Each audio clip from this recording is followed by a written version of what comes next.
One of my favorite things about basketball is that every player has their own path. Whether that's playing as a kid or getting to the NBA and carving out a role, every player has their individual journey. For that reason, Kai Jones's recent play has caught my attention. Signed to a two-way contract with the Mavericks in early March, Jones has thrived in the minutes he's received so far. I'm going to take a deeper dive into his game to show where he's excelling and how this recent play might have helped him carve out a longer-term NBA role. The 19th pick of the 2021 draft, Jones began his career with the Hornets and entered the NBA with a very intriguing skill set. Listed at 6'11, he was comfortable putting the ball on the floor, where he was very dangerous getting downhill, displayed some outside shooting, had the size and movement to defend various positions, and his track background, where he was a prolific jumper growing up, was on full display once he took flight. Though after playing just 67 games as a Hornet, Jones was waived prior to last season as he didn't show up to training camp citing personal reasons, though we now know he was going through mental health struggles.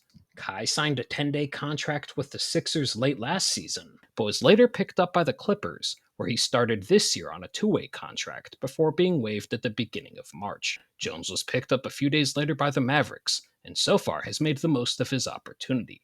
The 24-year-old has started the Mavericks' last 6 games, and with other centers like Daniel Gafford and Derek Lively hurt, has made a major difference. Over the last 6 games, the Mavs have outscored opponents by 16 points per 100 possessions when Jones is on the floor, and his impact has been apparent on both ends. Not surprisingly, Kai is very dangerous out in transition and can make opponents pay off turnovers.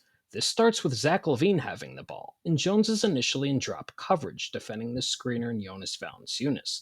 Those LaVine drives, Jones sticks with him. By the time LaVine's in the paint, Max Christie's right there for the double team, and the pass leads to a steal by Spencer Dinwiddie. Though look at Jones the moment Dinwiddie turns to head up court. He's off to the races, and the Mavericks have a 4-on-1 advantage. Jones is rewarded for running the floor, as Dinwiddie hits him in stride for a dunk. Since joining the Mavericks, over 33% of Jones's offensive possessions to this point have come off cuts. While it's a smaller sample, he's been incredibly efficient on them, ranking in the 96th percentile on a per possession basis, and can do this in a variety of ways. Klay Thompson starts with the ball here, and Kai runs over to set a screen, though it's a slip screen, which leads to Klay being doubled as Jones gets the ball downhill with a head of steam.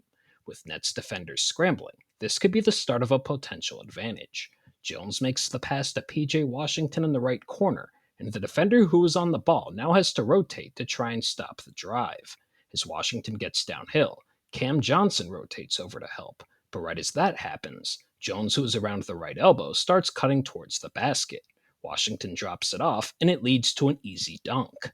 This possession, Anthony Davis gets the ball on the right elbow, and as he's facing up, you could see Kai around the dunker spot preparing to set a screen as Spencer Dinwiddie is in the paint working his way to the right corner. Once Dinwiddie gets there, you could see Matas Buzelis is trying to work through the screen. Though the Bulls' defense had a breakdown, as after the initial pass to AD, you can see Kobe White around the free throw line unsure of where to go. Once Buzelis works through the screen, Kai takes a quick step. Davis throws the bounce pass his way. Kobe tries to rotate to help here, but Jones gets by him and throws down the dunk. The 24-year-old is also a dangerous lob threat out of pick and roll and can make opponents pay when rolling to the basket. Here Jones sets a screen for Spencer Dinwiddie around half court, though like on one of the cuts mentioned earlier, this is a slip screen, and now Thomas Bryant, who is defending Jones, is on Dinwiddie but has to quickly recover.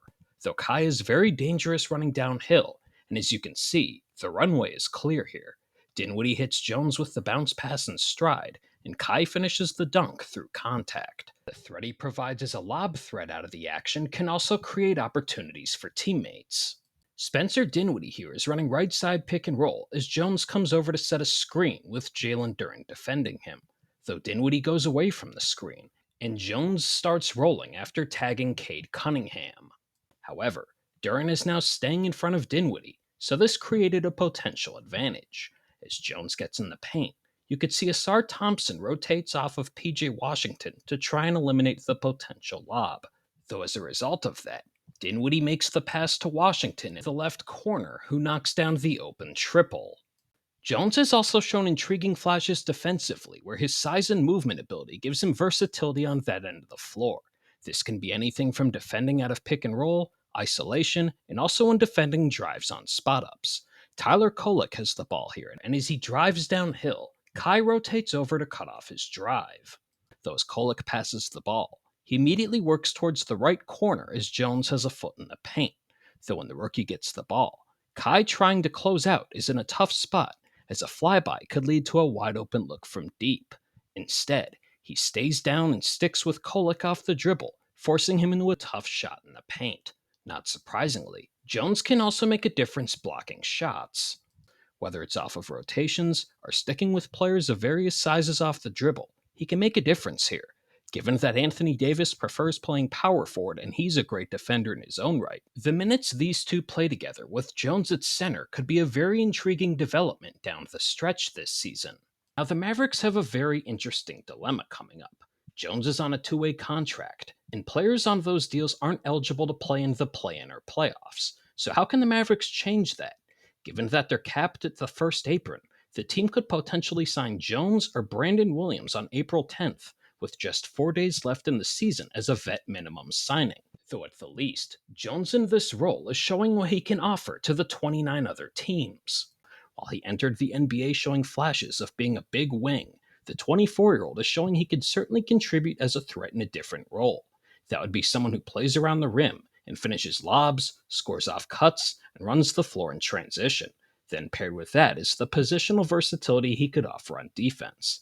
This is still a smaller sample, but Jones has shown some very encouraging flashes, and after a rough start to his NBA career, it's been nice to see him make a difference in this new role. If you made it this far, thank you. And if you enjoyed the video, don't hesitate to like and subscribe to stay up to date on my basketball analysis throughout the 2024-25 season.